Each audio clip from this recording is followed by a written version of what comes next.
One thing commonly seen on older firearms are damaged screw slots. Some aren't too bad and are perfectly serviceable. Others aren't.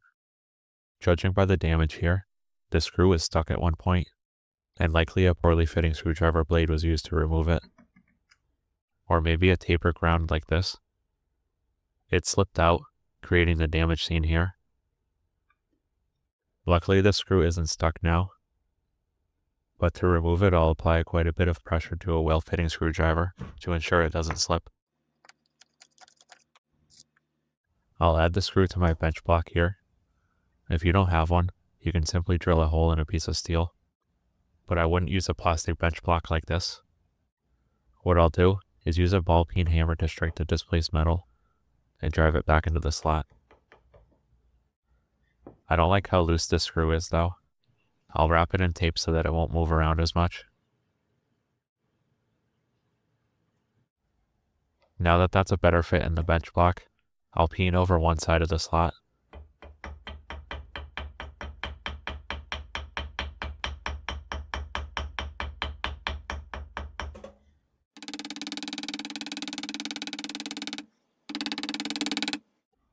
It's not perfect, but the right side of the slot is looking much better.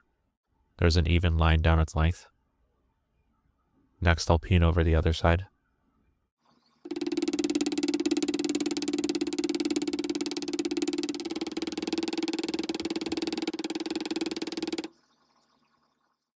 It's impossible to restore the screw slot to its original condition with parallel sides and crisp edges, but this technique does get the screwdriver to fit better than before.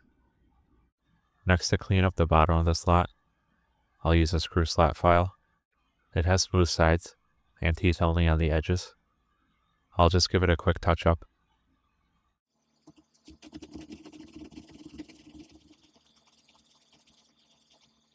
It doesn't take much. This slot wasn't very damaged on the bottom. Now, the screw isn't perfect, but it looks a lot better after just a few minutes of work. And most importantly, it functions better as well. Remember, always use a proper fitting screwdriver to avoid creating a problem like this. Thanks for watching, and follow for more gunsmithing quick tips.